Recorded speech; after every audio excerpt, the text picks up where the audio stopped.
Saudara, kawasan Balai Buntar Bengkulu yang dulunya hanya digunakan saat kondisi tertentu kini menjadi tempat favorit baru masyarakat untuk berolahraga dan berkumpul. Pusat kuliner baru juga membuat semakin ramai pengunjung.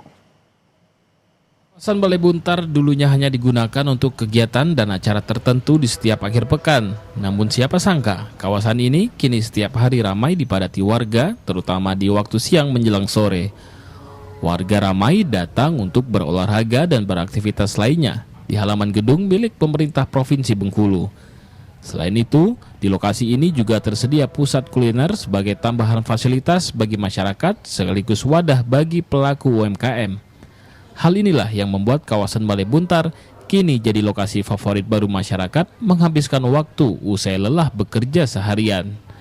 Menarik sih Kak, karena banyak jenis-jenis jajanan yang bisa dicicipin. Dan semoga lahannya diperbesar dan semoga makin maju sih Kak. Enak gak makanannya tuh? Enak sih Kak. Viral dari TikTok, sosmed juga banyak sih Kak. Jadi kepo. Kalau boleh tahu mau beli jajanan apa di sini? Banyak sih, bingung juga kan, karena kan variasinya banyak.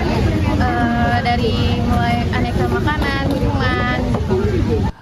Ramainya warga yang beraktivitas di Balai Buntar menjadi peluang baru bagi pelaku UMKM. Terlebih setelah penataan, kawasan ini kian ramai pengunjung dan berdampak positif pada usaha mereka.